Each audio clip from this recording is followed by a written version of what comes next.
체력도 좋아. 우리 다음 주는 한 주 쉬기로 했죠? 네. 네, 아주 여름 휴가입니다. 출애굽기 23강 첫째 재앙이라는 제목으로 본문 말씀은 출애굽기 7장 14절에서 25절까지 교독을 하겠습니다. 출애굽기 7장 14절에서 마지막 25절까지 교독을 하겠습니다. 여호와께서 모세에게 이르시되 바로의 마음이 완강하여 백성 보내기를 거절하는도다. 아침에 너는 바로에게 보라. 그가 물 있는 곳으로 나오리니 너는 나일 강가에 서서 그를 맞으면 그 뱀 되었던 지팡이를 손에 잡고 그에게 이르기를 히브리 사람의 하나님 여호와께서 나를 왕에게 보내어 이르시되 내 백성을 보내라. 그러면 그들이 광야에서 나를 섬길 것이니라 하였으나 이제까지 네가 듣지 아니하도다. 여호와가 이같이 이르노니 내가 이로 말미암아 나를 여호와인 줄 알리라. 볼지어다 내가 내 손에 지팡이로 나일강을 치면 그것이 피로 변하고 나일강에 고기가 죽고 그 물에서는 악취가 나리니 애굽 사람들이 그 강물을 마시기를 싫어하리라 하라. 여호와께서 또 모세에게 이르시되 아론에게 명령하기를 내 지팡이를 잡고 내 팔을 애굽의 물들과 강들과 문어와 목과 모든 호수 위에 내밀라 하라.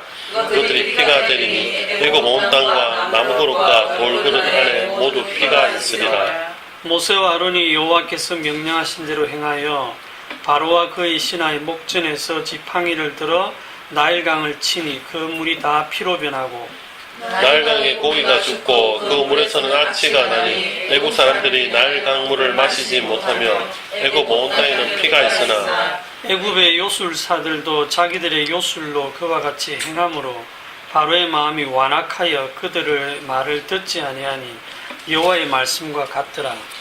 바로가 돌이켜 궁으로 들어가고 그 일에 관심을 가지지도 아니하였고 애굽 사람들은 나일강 물을 마실 수 없으므로 나일 강가를 두루 파서 마실 물을 구하였더라. 여호와께서 나일강을 치신 후 이래가 지나니라. 아멘. 드디어 애굽에 10가지 재앙이 내리기 시작합니다. 오늘 첫째 재앙이 애굽에 있는 나일강과 그 모든 물들이 피가 되는 재앙입니다. 그런데 여기서 애굽 사람들에게만 이게 피해가 가는 건 아니고 이스라엘 사람들도 동일하게 피해를 입고 있죠. 이스라엘 사람들이 사는 그 땅에는 뭐 피로 안 변하는 게 아니고 거기 있는 물들도 다 피로 변했습니다. 그렇게 이스라엘과 애굽을 구분하지 않고 동일하게 심판하시는 이유는 뭐죠? 똑같거든요. 애굽 사람이나 이스라엘 사람이나 하나님 똑같이 취급하시고 모두 다 멸망당해서 마땅한 죄인들이기 때문에 그래요. 그런데 10가지 재앙을 이렇게 가다 보면 이로 변하는 그 이가 막 들끓는 그 재앙에서는 이제 이스라엘이 이렇게 구분이 됩니다. 그래서 그 이후로 이렇게 구분이 되는데 그렇게 구분하시는 이유는 또 심판 가운데서도 자기 백성을 구원하실 것을 미리 보여주는 그런 내용이고 마지막 심판에 가면 뭐죠? 마지막 심판이 장자가 다 죽는 심판이죠. 그것도 피재앙입니다. 첫 번째 재앙이 피로 시작해서 강이 피로 변하는 재앙에서 마지막에는 피로서 자기 백성이 구원받는 그 재앙으로 끝이 나거든요. 10가지 재앙이 피로 시작해서 피로 끝나요. 첫 번째는 이게 심판을 상징하고 죽음을 상징하는 피라고 하면 마지막에 어린 양의 그 피는 자기 백성을 구원해내는 피가 되겠습니다. 그러니까 피가 두 가지 기능을 지금 나타내고 있죠. 출애굽기 12장을 가봅시다. 출애굽기 12장 12절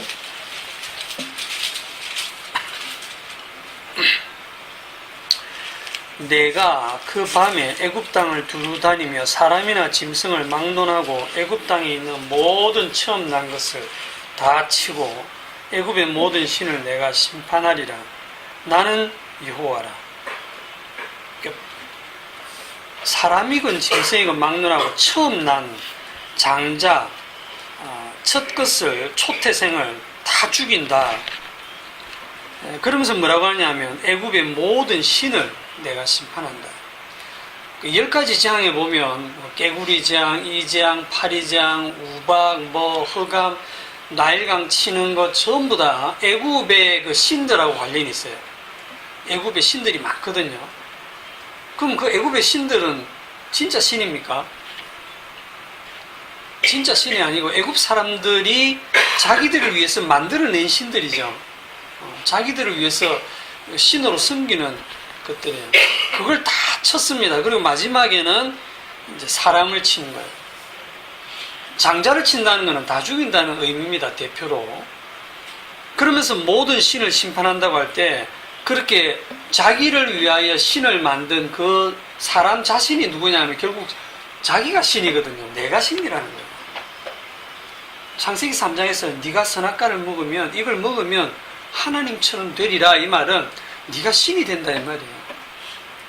그러니까 그 신과 진짜 하나님이 지금 전쟁을 하고 있는 거거든요. 이렇게 12절이 지금 심판을 나타내고 있고 그 다음 13절로 딱 넘어가면 내가 애굽 땅을 칠 때에 그 피가 너희 사는 집에 있어서 너희를 위하여 표적이 될지라. 내가 피를 볼 때에 너희를 넘어가리니 재앙이 너희에게 내려 멸하지 아니하리라. 자, 다 죽인다는 거예요. 다 죽이는데 예외가 나오는 거예요. 피가 있는 집은 재앙이 넘어가리라. 그래서 이 피를 통해서 자기 백성을 구원해낸다 라는 거죠. 그러면 재앙에서 보면 이 재앙이 지금 심판의 기능도 있고 구원의 기능도 있고 이 두 가지 기능이 동시에 지금 나타나고 있죠. 그러면 재앙이 임하는 목적은 심판이다 구원이다. 두 가지 다다. 심판이다 구원이다. 재앙이 임하는 목적은 심판도 하고 구원도 하고. 심판도 하고 구원도 하시는데 목적이 이거예요. 피를 보여주는 거예요. 피. 사실은 이 피가 어떤 기능을 하는지 심판도 하고 구원도 하는 그 기능을 보여주기 위해서 하시는 거예요. 만약에 심판만 목적이 뭐지 되냐면 출애굽기 9장에 가보세요. 출애굽기 9장 15절.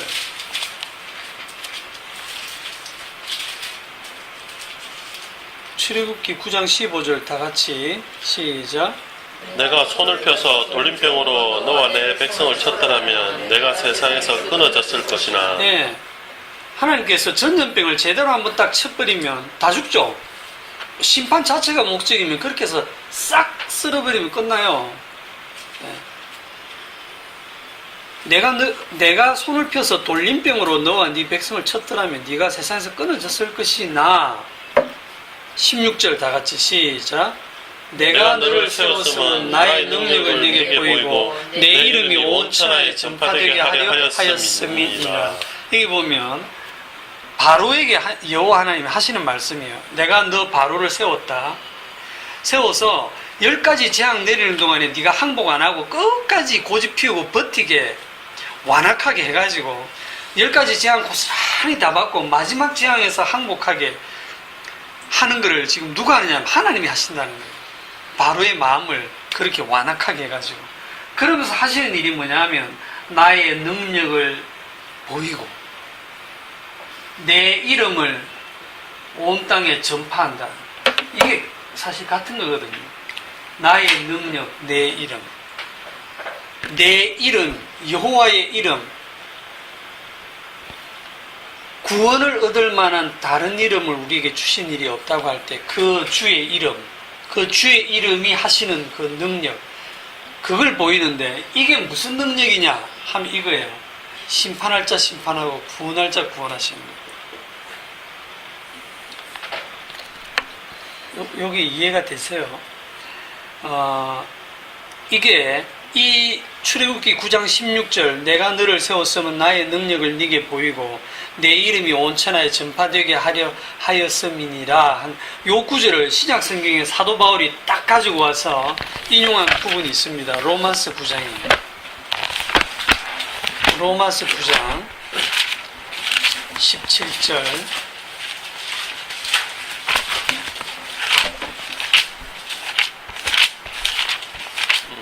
로마서 9장 17절 다 같이 성경이 바로에게 이르시되 내가 이 일을 위하여 너를 세웠으니 곧 너로 말미암아 내 능력을 보이고 내 이름이 온 땅에 전파되게 하려 함이로라 하셨으니. 네, 그대로 나오죠. 이를 위해서 내가 너를 세웠다. 성경이 바로에게 이르시되 너로 말미암아 내 능력을 보이고 내 이름이 온 땅에 전파되게 하려 함이라 하셨으니 18절 그런즉 하나님께서 하고자 하신 자를 긍휼히 여기셔서 긍휼로 구원하시고 하고자 하신 자를 완악하게 하셔서 심판하시고 이 두 가지 기능을 하시는 게 주의 이름의 기능이고 주님의 능력이다 이 말입니다. 이를 위해서 바로왕을 선택을 했어요. 완악한 것이 뭐냐면 결국은 뭐가 되냐면 지금 여기에 나의 능력과 내 이름이 뭐로 딱 대표되냐면 피로 대표됩니다. 피로. 결론부터 얘기하면 나의 능력과 내 이름이 피라는 이 한마디로 딱 대표가 돼요. 그래서 성경은 사실 처음부터 끝까지 전부 피에 대한 얘기예요. 한 사람이 흘린 피에 대한 얘기예요. 그래서 성경을 창세기부터 요한계시록까지 꽉 쥐어짜면 뚝뚝 흐르는 게 있는데 그게 피입니다. 하나님의 아들이 흘리신 피입니다. 그 피가 주님의 능력이고 주님의 이름이고 구원하는 능력이고 그 피를 증거하기 위해서 지금 이 10가지 재앙을 내립니다. 피에 대한 얘기가 성경에 제일 처음 나온 데가 어딘지 아세요? 창세기 4장이죠? 아벨의 피. 네, 창세기 4장 가봅시다. 창세기 4장 10절 가인이 동생 아벨을 쳐 죽였죠. 그리고 나서 창세기 4장 10절에 이르시되 네가 무엇을 하였느냐 네 아우의 핏소리가 땅에서부터 내게 호소하느니라. 땅이 그 입을 벌려 네 손에서부터 네 아우의 피를 받았은즉 네가 땅에서 저주를 받으리니 네가 밭을 갈아도 땅이 다시는 그 효력을 네게 주지 아니할 것이요 너는 땅에서 피하며 유리하는 자가 되리라. 이게 지금 가인이 아벨의 피 어찌 보면 그 예수 그리스도를 예표하는 아벨의 의로운 그 피를 흘려서 땅에다가 그 피를 흘렸을 때 그로 인해서 땅이 저주를 받아서 이제 네가 다시는 밭을 갈아도 땅이 그 효력을 주지 않고 너는 저주받은 땅에서 유리하는 자가 유리방황하는 자가 되리라. 이렇게 하나님께서 말씀을 하셨는데 그 이후에 가인의 삶이 어떻습니까? 승승장구합니다. 부산역에서 노숙자 생활하고 있습니까? 아니죠. 빌어먹는 그런 생활을 해야 이 말씀이 딱 맞을 건데 보면 이 가인이 죽임을 당하지 않고 에녹성을 건축하고 그 자기 아들의 이름을 따서 그리고 거기서 가인의 문명을 건설합니다. 그래가지고 뭐 날카로운 기계를 만드는 기구를 만드는 자의 조상도 나오고 거기서 가축 치는 자의 조상도 나오고 수금과 퉁소를 잡는 조상도 나오고 음악의 아버지 어머니가 거기서 다 나오고 가인의 굉장히 아름다운 그런 문명을 곱히는 거예요. 이게 하나님이 저주했는데 그 저주한 모습이 너무너무 잘 사는 거예요. 제벌로. 그게 우리가 생각하는 저주하고 너무 다른 모습으로 땅에서 나타나는 거예요. 그런데 이게 가득해져서 이 저주가 가득해져서 드디어 땅에 끝이 오는 게 창세기 6장이죠. 이 가인의 문명이 이제 끝이 납니다. 끝이 나는 게 어디냐면 창세기 6장 11절 노아 홍수가 오는 거죠. 6장 11절 그때에 온 땅이 하나님 앞에 부패하여 포악함이 땅에 가득한지라. 하나님이 보신즉 땅이 부패하였으니 이는 땅에서 모든 혈육 있는 자의 행위가 부패함이었더라. 하나님이 노아에게 이르시되 모든 혈육 있는 자의 포악함이 땅에 가득함으로 그 끝날이 내 앞에 이르렀으니 내가 그들을 땅과 함께 멸하리라. 여기 보면 두 단어가 나오는데 부패, 포악, 이게 가득 찼다 이렇게 나오죠. 그래서 이제 끝날 종말이 이르러서 하나님이 노아 홍수를 일으켜서 지구상에 있는 모든 인류를 다 싹 쓸어버리고 혈육 있는 짐승까지 다 포함해서 사람들을 다 죽이신.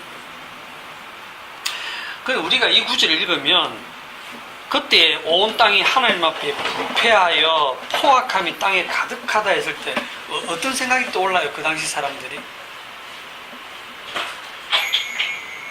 뭐 부정부패가 많고 음란하고 뭐 사납고 뭐 그냥 길 지나가면 잡아가지고 강도가 판치고 사람을 죽이고 돈 뺏고 여자를 성폭행하고 막 인신매매하고 마약에 중독되고 그런 모습들이 막 떠오르잖아요. 이게 이제 신약 성경에 오면 이 부패와 포악함을 마태복음 24장에서 표현하는데 봅시다. 마태복음 24장 37절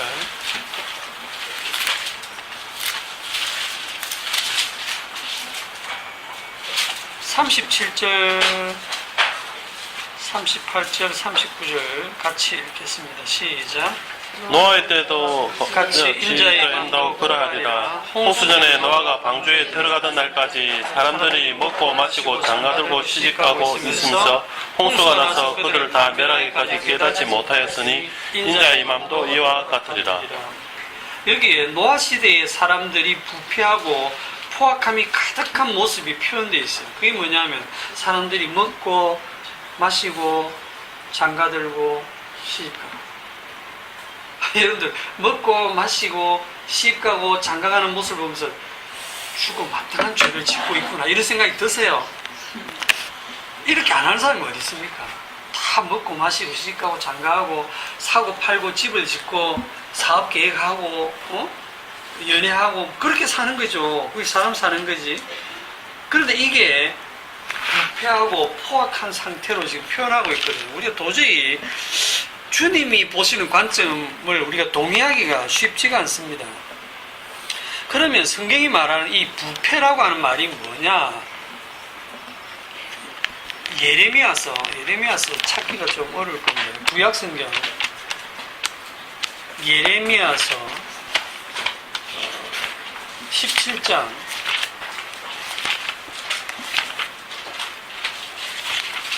우리가 보통 국어적인 의미가 아니고 성경에서 말하는 단어의 뜻이 다 다르거든요. 예레미야 17장 9절 만물보다 거짓되고 심히 부패한 것은 마음이라. 사람의 마음이 만물보다 거짓되고 심히 부패했다. 제 마음은 안 그런데요. 저는 참 수수한데 이러시면 안 됩니다. 성경이 만물보다 거짓되고 심히 부패한 것이 너의 마음이다라고 하면 아멘 하셔야 되죠. 성령 받으신 분은. 누가 능히 이를 알리오마는 나 여호와는 심장을 살피며 폐부를 시험하고 각각 그의 행위와 그 행실대로 보응하나니 이랬는데 이 만물보다 거짓되고 심히 부패한 마음이 어떤 마음이냐면 5절에 나옵니다. 17장 5절에 여호와께서 이와 같이 말씀하시니라. 무릇 사람을 믿으며 육신으로 그 힘을 삼고 마음이 여호와에게서 떠난 그 사람은 저주를 받을 것이라. 어떤 마음이 저주를 받느냐 하면 여호와를 떠난 마음. 네? 이제 정의해 드릴게요. 부패한 마음이 뭐냐면 여호와를 떠난 마음. 여호와를 떠난 마음. 이게 신약 성경에 오면 뭐라고 하냐면 고린도 후서 11장 3절에 보면 뱀이 그 관계로 하와를 미혹한 것 같이 너희 마음이 그리스도를 향하는 진실함과 깨끗하면서 떠나 부패할까 두려워하노라. 신약 성경에서는 그리스도를 떠나는 마음, 그리스도를 떠나는 그 마음을 부패하다. 구약에서는 여호와를 떠난 마음, 신약에서는 그리스도를 떠난 마음을 부패한 마음이라고. 그럼 그 부패한 마음에서 나오는 결과가 뭐냐면 포악함인데, 그 포악함이 무릇 사람을 믿고, 서로 믿고 삽시다. 사람을 믿으며 육신으로 그 힘을 삼고, 육신으로 그 힘을 삼고 사는 이 모습이 포악함이에요. 성경이 말하는 이 모습이 먹고 마시고 시집가고 장가가고 하는 그런 모습이거든요. 참 제가 말하고도 황당합니다. 우째라고.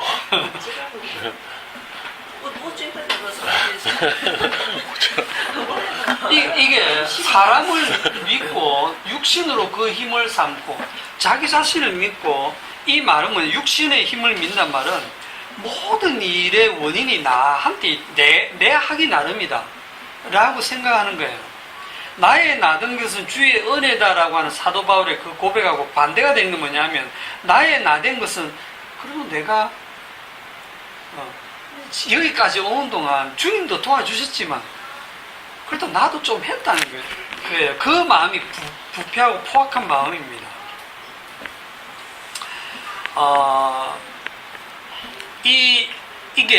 이 사람의 본성을 제가 좀 여러분들 이해하기 쉽도록 표현하면 뭐냐면, 이 부패하고 포악한 마음이 오락이거든요. 사람의 본성은 오락입니다. 노는 거예요. 이게 우리가 이런 말이 있잖아요. 호모사피엔스 들어봤죠? 호모사피엔스 뭡니까?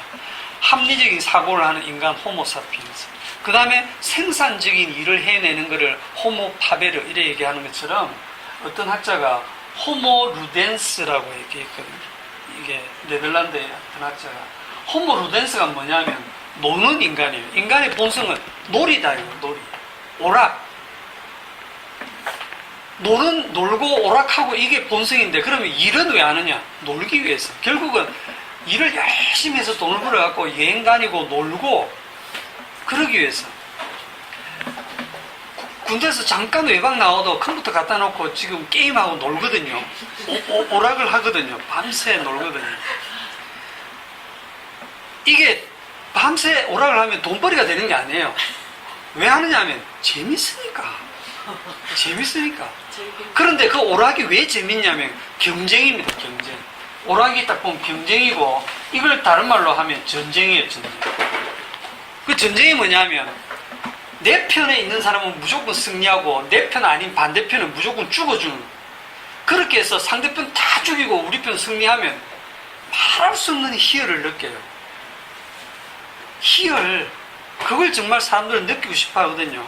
생존 경쟁에서 옆집에는 망하고 우리 집에는 승승장구하면 희열을 느낀다니까요. 그러니까 우리 애가 잘 되는 것도 기쁘지만 남의 애가 못 되는 게 또 그렇게 기뻐. 그게 상대적으로. 그런데 그런 전쟁에서 이기려면 어떻게 해야 돼요? 힘을 모아야 돼요. 힘을 길러야 되고 힘을 모아야 돼요. 그래서 평생 힘을 모으는 쪽으로 살아요. 그 힘을 모으는 게 뭐냐? 남보다 더 열심히 공부해야 돼요. 남보다 더 많은 돈을 모아야 돼. 남보다 더 많이 알아야 돼. 다른 사람하고 좋은 관계를 맺어. 뭔데? 그런 인간관계로서 그게 자기 힘이 되거든요. 인맥을 쌓아야 돼. 힘이 된다면 하나님도 믿어주고 예수도 믿어주는 거예요. 그래요. 하나님, 예수님 저한테 능력 주시고 힘 주시고 믿음 주시고 은사 주시고 성령의 능력 주시고 뭐 할 건데 그래요. 힘 삼을 거예요. 내 힘 삼아가지고 내가 신처럼 살겠다는 거지. 배드민턴을 해도 가서 이렇게 난타만 치면 하나도 재미없어요. 게임을 해야 재미있어. 게임을 붙어야 재미있어. 왜냐하면 경쟁이 되거든요. 전쟁을 해야지. 상대를 이기면 그렇게 기쁜 거예요. 화투가 뭡니까? 화투, 꽃들의 전쟁이거든요. 화투판이 전 그림이잖아요. 그림. 꽃들이 전쟁인데 고스톱을 칠 때 돈을 잃는 게 속상한 게 아니고 지는 게 못 견디는 거예요. 그런데 이겨보세요. 그것도 쓰리고의 광박의 피박으로 상대를 완전히 박살을 내놓으면 진짜 기쁘거든요. 상대는 지금 엄청난 좌절감을 느끼고 있는데 이게 인간의 본성이에요. 그게 포악함입니다. 부패한 마음이고. 옛날에는 진짜 칼 들고 무지막지하게 싸웠죠. 그 전쟁이 오늘날에 오면 무역전쟁, 문화전쟁, 뭐 특허전쟁, 스포츠로 전쟁을 하죠. 월드컵 같은 거. 월드컵으로 하면 온 나라가 그냥 응원을 하잖아요. 우리 편이 한 골 넣으면 막 펄펄 뛰고 난리잖아요. 복음을 아는 사람도 상관없어요. 저도 그거 한 골 넣고 막 난리 치면서 미쳤다 이러면서도 막 좋아하거든요. 그런데 우리가 한 골 넣으면 우리가 그렇게 이쁘고 막 진짜 마음으로 그때 간절하게 기도하잖아요. 한 골 넣게 해주시옵소서 이러잖아요. 그러면 우리 팀이 한 골 넣으면 하나님이 우리나라 사랑하시고 나를 사랑하시고 이래 되는데 한 골 먹은 저 나라는 어떤데요? 한 골을 먹은 저 나라는 엄청난 좌절감을 느끼지 않겠어요? 그런데도 너의 불행은 나의 행복인 거야. 너의 불행은. 약자를 박살내고 내가 강자가 되는 게 그게 부패와 포악입니다. 그러니까 우리 살아가는 모습이 전부 그래요. 일평생 살면서 열심히 일을 하고 근면성실하게 일을 하고 열심히 돈 벌고 열심히 공부하고 착한 거 같죠? 다 자기 힘을 키우기 위해서 하는 거거든요.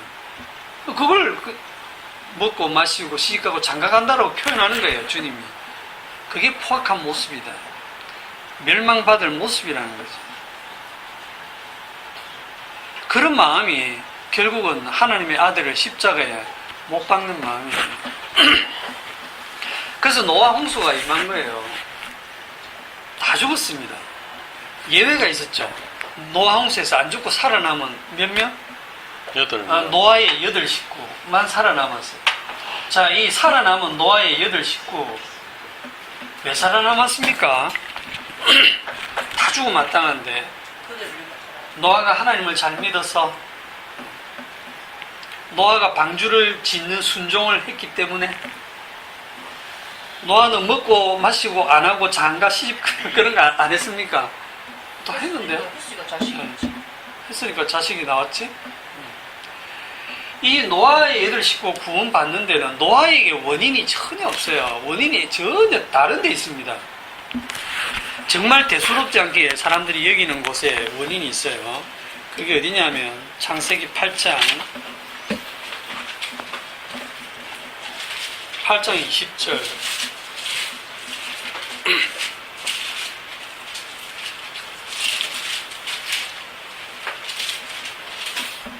노아가 여호와께 제단을 쌓고 모든 정결한 짐승과 모든 정결한 새 중에서 제물을 취하여 번제로 제단에 드렸더니, 이 노아에게 지금 하나님의 영이 임해서 이 일을 시키고 있는 거예요. 이 모든 정결한 짐승과 모든 정결한 새는 방주 안에 있었죠. 방주 안에서 보호를 받으면서 그 홍수의 그 1년을 견뎌냈단 말입니다. 나오자마자 얘들은 제물로 죽으려고, 우리들 같으면은 부정하고 더러운 짐승을 죽여서 제물을 삼고 싶은데, 여기서는 정결한 짐승, 정결한 새 중에서 번제로 드렸어요.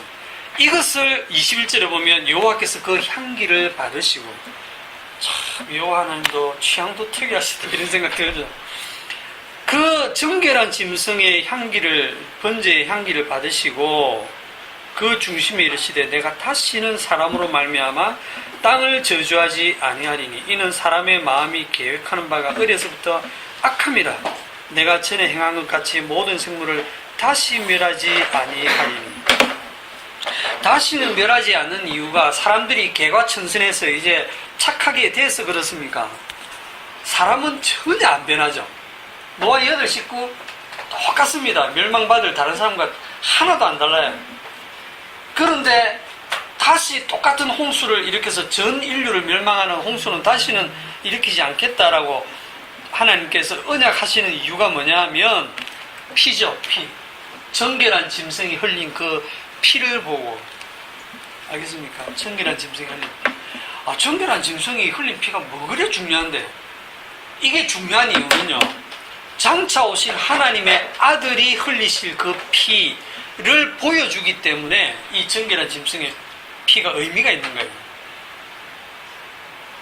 구약은 신약의 그림자거든요. 십자가의 그림자거든요.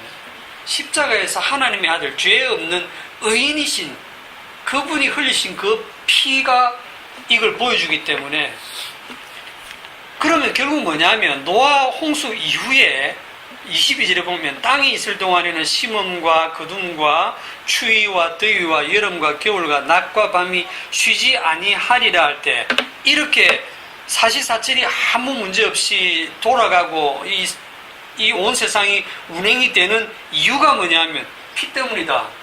누구의 피?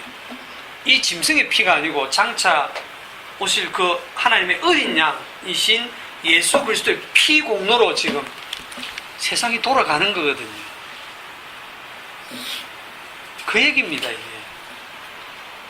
그러니까 오늘 날씨 무지 더운 것도 주님의 십자가의 은혜예요.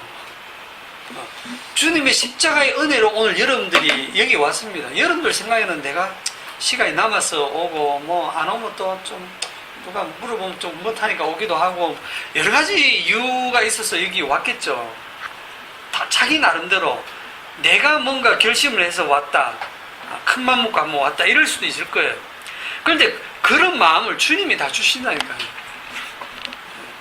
그러니까 오고 안 오고가 다 주님께 달려있어요. 이게 여러분들이 믿어지는지 모르겠어요. 내가 한 건데 이게 불신자입니다. 이렇게 하도록 주님이 하셨다라고 믿는 게 신자고요. 땅이 있을 동안에 심고 거두고 추위고 덥고 여름 겨울 낮과 밤이 계속 운행되는 건 해가 뜨고 지고 달이 뜨고 바람이 불고 이게 다 주님이 하신 일이라니까요.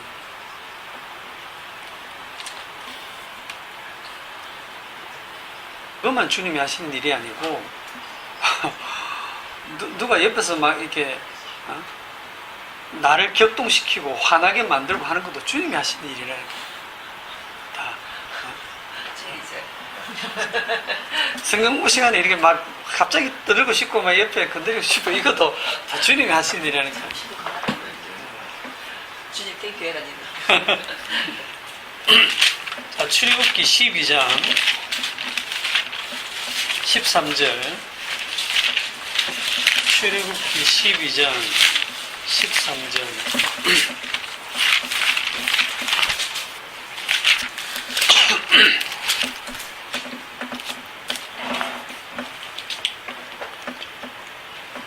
내가 애굽 땅을 칠 때에 그 피가 너희 사는 집에 있어서 너희를 위하여 표적이 될지라. 내가 피를 볼 때에 너희를 넘어가리. 넘어간다. 유월. 그래서 6월절이잖아요. 피를 볼 때에 너희를 넘어가리. 재앙이 너희에게 내려 멸하지 아니하리. 피만 보죠. 그 집안에 있는 사람 안 봅니다. 사람의 됨됨이를 안 봅니다. 천사가 와가지고 피는 있는데 사람이 이게 영 아니네. 요놈 죽여야 되겠다. 이거 없습니다. 피 몇 프로 사람 몇 프로가 아니에요. 내신 50% 뭐 수능 50% 이런 게 아니고 피 100%입니다. 피만 딱 보고 피 있나? 재앙이 넘어갈. 피 없냐? 다 죽입니다. 그냥. 그 중에는 효자도 있었겠죠. 예, 말 잘 듣는 효자도 있었고 금방 휴가 나온 애도 있을 거고 착한 사람도 있을 거고 예? 교회 잘 다니는 사람도 있을 거고 하나님 열심히 믿는 사람도 있을 거고 그런 거 하나도 안 본다니까요. 사람의 됨됨이는 전혀 안 본다니까요. 피 있냐? 예, 그래? 그럼 뭐 피 있냐? 없는데요. 없주고. 제 피는요? 네 피는 피도 아니야. 이 더러운 피야. 정결한 그 짐승의 피, 어린 양, 하나님의 어린 양 대신 예수 그리스도의 피만 찾습니다. 그러니까 피가 중요하지 사람이 중요한 게 아니다라는 거예요. 그러니까 우리가 나를 구원하기 위해서 주님이 피를 흘렸다 있다고 얘기를 하지 마세요. 주님의 피를 증거하기 위해서 우리를 만드신 거예요. 심지어 이 관점이 중요합니다. 이 주님의 피를 증거하기 위해서 주님은 천지 창조를 하신 거예요. 이 세상을 지금 돌리고 계신 거예요. 주님의 그 피를 증거하기 위해서. 그 피를 증거하기 위해서 구원받을 자도 선택하시고 멸망받을 자도 선택하시고. 그럼 그 피가 왜 그래 중요한데 하면 이 피에 뭐가 담겨 있습니까? 하나님의 아들의 그 수고하신 그 공로가 고스란히 이 피에 담겨 있기 때문에 하나님은 하나님의 자기 아들의 공로와 수고가 담겨 있는 이 피 외에는 안 받습니다. 헌금 안 받습니다. 여러분의 봉사 안 받습니다. 여러분의 헌신 안 받아요. 여러분들이 막 땀 흘려서 애를 쓴 거 안 받습니다.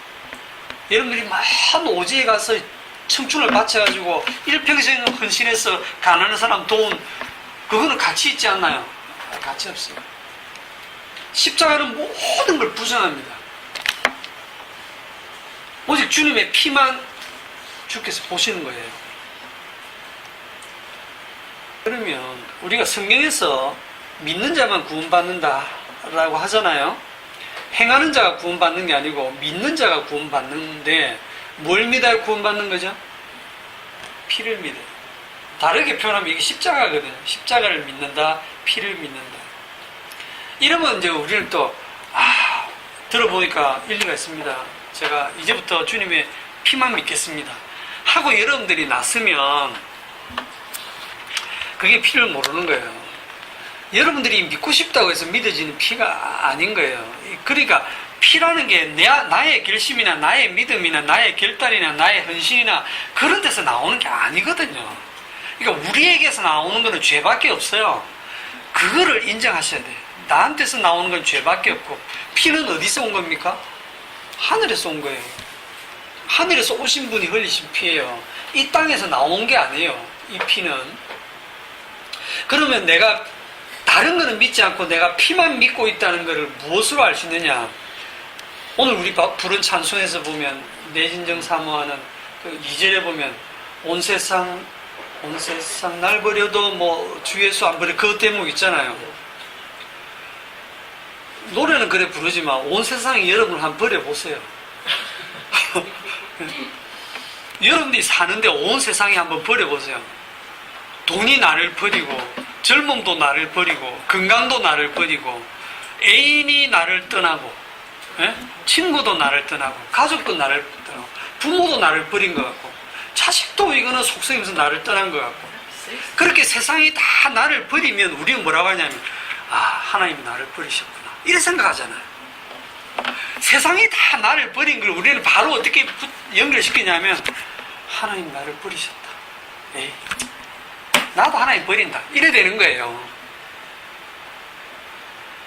그러니까 그 사람은 피를 믿은 게 아니에요. 다 잃고 다 버렸는데 그래도 주님의 피가 감사하고 그 피가 중요하게 느껴지고 그 피가 믿어지면 그게 주님이 주신 믿음입니다.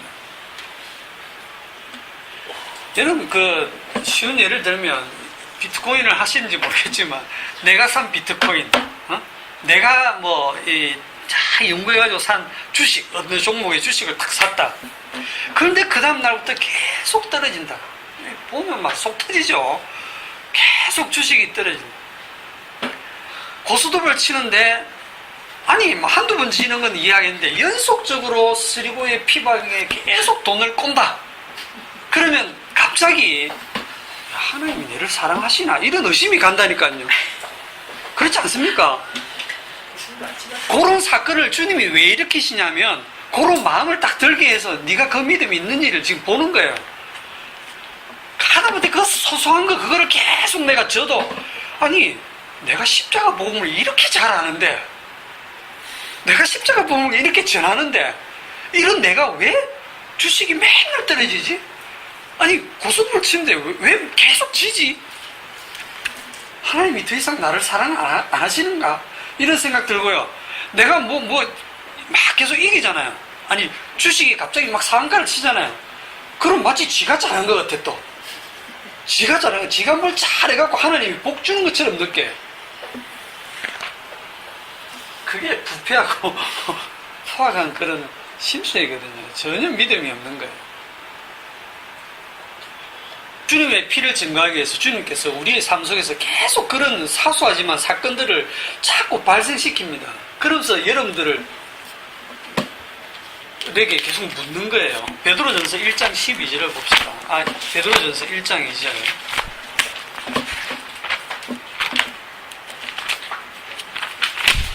베드로전서 어디?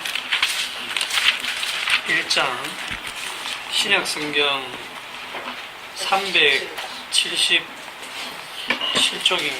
네, 베드로전서 1장 2절 다 같이 시작. 아버지의 미리 아심을 따라 성령이 거룩하게 하심으로 순종함과 예수 그리스도의 피뿌림을 얻기 위하여 택하심을 입은 자들에게 편지하노니 은혜와 평강이 너희에게 더욱 많을지어다. 네, 이게 보면 택하셨는데 창세전에 미리 아시고 택하셨는데 왜 택하셨냐 하면 예수 그리스도의 피뿌림을 얻기 위해서 택했다. 그러니까 이 피뿌림을 위해서 택했다는 거예요. 피뿌릴 사람이 필요해서 택했다는 거예요. 그러니까 주님이 여러분에게 물으시는 거예요. 이를 피를 뿌리기 위해 택했는데 피 뿌려줄까? 돈 뿌려줄까? 아이고 주님 피는 징그러워요. 차라리 돈벼락을 돈을 좀 뿌려주세요. 그러면 정말 제가 주님을 잘 섬길 것 같아요. 이게 우리 본심 아닙니까? 네? 피 뿌리는데 다른 거 방해되니까 주님이 다 치우시고 피만 탁 그 피를 만 너무 감사하고 감격할 사람이 과연 있을지 모르겠어요. 피는 애플파이브로 주세요. 그게 주님이 물으시는 거예요. 계속 여러분에게 피 뿌려줄까? 돈 뿌려줄까?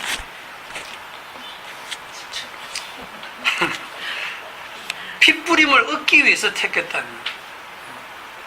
그러면 피 뿌림을 얻기 위해서 택했을 때 피를 누구한테 뿌리죠? 의인한테 뿌리는 게 아니잖아요. 피가 왜 필요한데요? 속죄하기 위해서 죄인에게 뿌리는 게 피잖아요. 그러면 피를 뿌리기 위해서 우리를 선택했다고 할 때 그 선택받은 우리는 어떤 모습으로 드러나야 됩니까? 죄인으로 드러나야죠. 죄인으로. 쥐가 착하면 어떡해. 죄인으로 드러나야지. 피를 뿌릴 때 그 예수의 피가 의미가 있고 가치가 있죠. 그런데 그 피 뿌림을 거역한 사람들이 누구냐 하면 예수님이 오셨을 때 그 유대인들, 바리새인들 정말 종교적으로 반듯하게 살고 말씀대로 살던 그 사람들은 예수님을 거절했거든요. 예수님은 그런 의인을 부르러 온 것이 아니고 죄인을 부르러 오셨거든요. 그래서 그 핏부림을 얻기 위해서 택하셨을 때 우리를 주님은 죄인으로 택하신 거예요. 다르게 얘기하면 주님이 우리를 죄인 만드시는 거예요. 피를 뿌리기 위해서. 자, 그러면 피를 뿌림을 받는다라고 하는 이건 완전 피동적이에요. 그랬을 때 어떤 분이 그런 질문을 했다면서요. 피가 어디 있냐고. 피 어디 있냐고. 우리 전사님한테 피 어디 있냐고 물었다면서요. 어딘지 알면 뭐 할 건데요. 피가 어딘지만 알면 자기가 가서 그 피를 챙기겠다는 거예요. 딱 챙기겠다. 필요할 때 이제 뿌리는 거지. 천국 앞에서 뿌리든지 뭐 이렇게. 절대 피는 주님의 그 피는 우리 손에 잡히는 게 아니에요. 피는 우리 손에 안 잡혀요. 그 피가 그냥 진짜 무슨 그런 피가 아니거든요. 그 피가 뭐냐면 주님이 행하신 그 계속 십자가의 죽으심을 피로 표현한 거예요. 예? 그 피의 그 공로를 우리에게 뿌리시는데 어떻게 뿌리냐 하면 성령께서 뿌립니다. 이 1장 2절에 보시면 성령이 거룩하게 하심으로 순종함과 예수 그리스도의 피 뿌림을 얻기 위하여 성령이 이 일을 하세요. 죄인에게. 이 피가 어떻게 해서 우리 죄를 사하시는 능력이 있느냐? 주님이 십자가에서 그 죄를 다 담당하고 죽으셨잖아요. 주님 홀로 행하신 그 공로가 우리의 죄를 다 씻어주시는 거예요. 자, 여기서 피만 본다 했습니다. 사람의 됨됨이는 안 본다 했어요. 됨됨이를 안 본다 했으니까 여러분도 좀 보지 마세요. 왜냐하면 제가 이 자리에서 피를 증거하고 십자가를 증거하고 이러면 집사님 십자가 복음을 참 잘 전하시는데 십자가 복음을 잘 전하는 저분은 정말 반듯하게 사실 거야. 이런 기대를 하시거든요, 사람들이. 아니, 십자가 복음을 전하는 분이 왜 저렇게 성질을 내고 왜 저렇게 험한 말을 하고 저런 행동을 하지? 이럴 때가 있단 말입니다.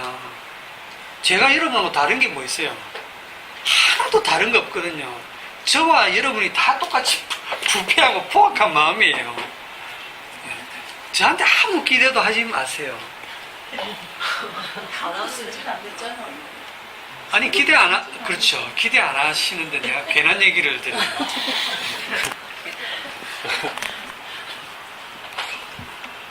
자, 평생 죄만 짓고 살았는데 예수님의 피를 뿌림을 얻은 자는 마지막 심판날에 심판주 앞에 딱 섰을 때 그 심판주께서 너는 완벽한 의인이다 하고 받아주시는 거예요. 평생 강도짓만 한 그 십자가에 달렸던 그 강도가 평생 강도짓을 대표적으로 했겠고 나머지 뭐 안 했겠어요. 사기도 치고 폭행죄도 저지르고 성희롱도 하고 성폭행을 했을 수도 있고 일평생 습관이 그거니까 강도짓만 하다가 이제 마지막에 살인까지 해서 살인 강도로 잡혀와가지고 십자가에서 처형이 되잖아요. 처형이 될 때 예수님이 네가 오늘 나와 함께 낙원에 있으리라. 그 한마디 쓰는 따가지. 누구 권세입니까 이게? 예수님 권세거든요. 그 강도가 갑자기 회개를 했다든지 회개한다고 용서되는 게 아니거든. 일방적인 주님의 선언입니다. 뭐에 근거해서? 주님이 십자가에서 흘리신 피를 근거로 해서 그냥 용서할 자 주님 마음대로 용서하시고 용서 안 할 자는 용서 안 하시고 주님 권세거든요. 예수님이 십자가에서 흘리신 그 피의 능력이 강도의 모든 죄를 이기는 거예요. 모든 죄를 싹 씻어버리고 너는 완벽한 의인이야 하고 하나님의 아들의 나라로 데려가시거든요. 마음에 안 드시죠? 강도가 만일에 오늘날 살아있어서 우리에게 말을 할 수 있다면 성령의 감동으로 나는 나의 나된 것은 주의 은혜입니다. 내가 평생 강도짓하고 살은 거, 그 옛날에 강도짓하고 성폭행하고 사기치고 막 폭행하고 했던 그것도 주님이 하게 했습니다. 이렇게 고백할 거예요. 미워 죽겠죠, 그래 되면. 제 얘기 잘 들으세요.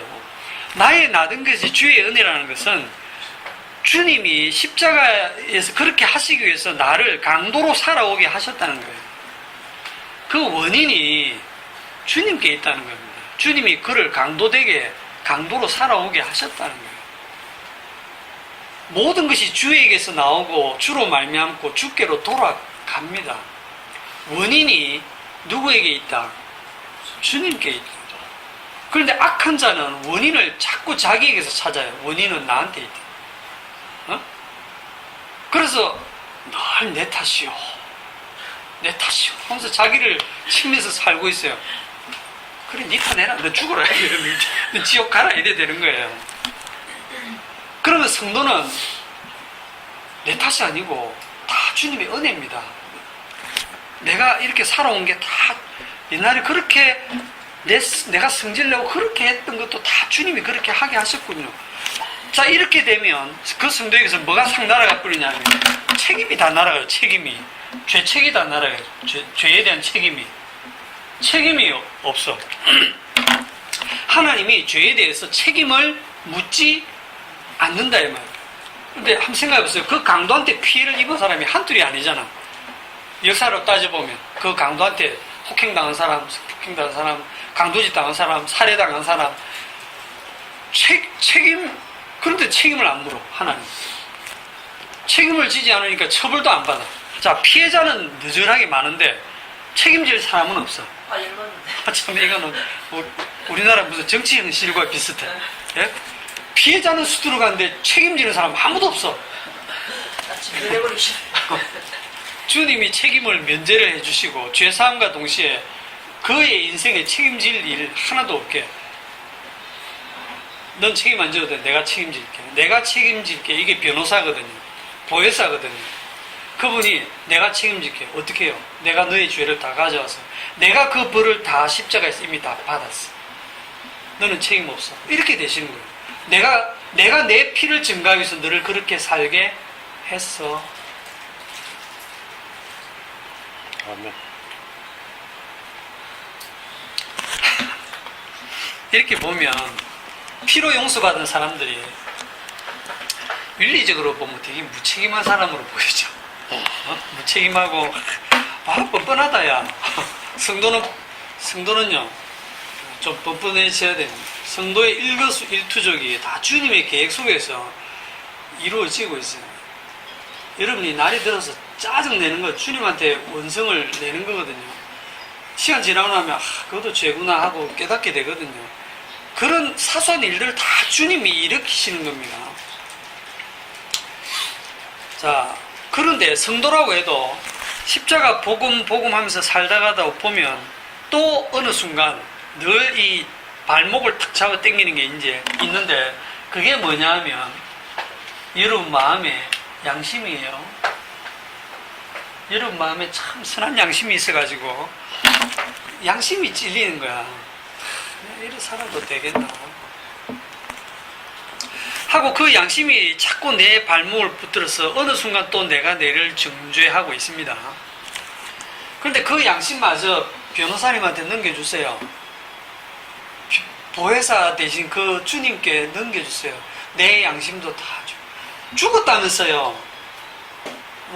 죽은 사람이 뭘 죽은 주제에 자꾸 자기 주체를 찾습니까?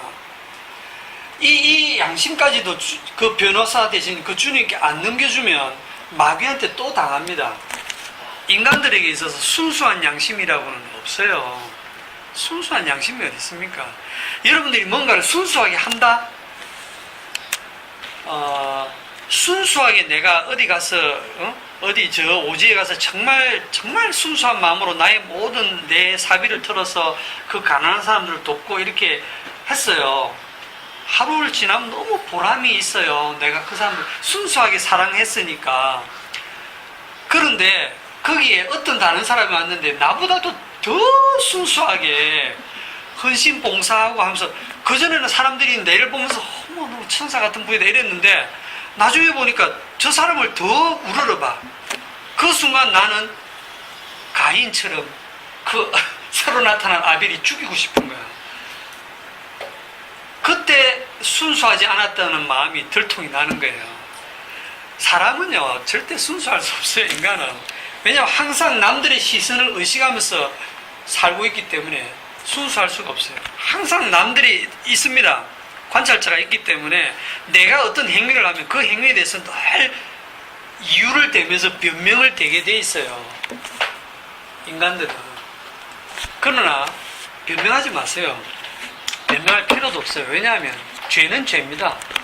여러분들이 그냥 죄 짓는 건 맞거든요. 그런데 그 죄에 대해서 더 이상 책임질 일이 없다는 거예요. 나도 너를 정죄하지 않는다. 그 죄책까지 주님이 다 가져가셨다는 거예요. 되게 뻔뻔스럽게 느껴지겠지만은, 하지만은 자기 스스로 자기 죄를 다 담당하려고 하는 자들은 이 피를 믿지 않는 거예요. 하나님의 아들의 피를 짓밟고 스스로 자기 죄를 자기가 책임지고 자살을 해버리는 가룟 유다와 같은 모습이 되는 거예요. 그게 자기가 자기 죄를 자기가 심판하고 자기가 자살을 해버리고 주님의 피를 믿지 않는 거예요.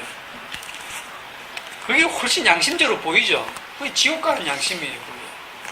오히려 베드로처럼 그냥 한번 통곡하고 끝내세요. 그 뻔뻔스러움이 지금도 예수님이 살아계셔서 함께 동행하고 있다는 걸 보여주고 예수님의 피를 제대로 증가하는 모습입니다. 이 일을 위해서 주님이 여러분들을 부르셨어요. 기도합시다.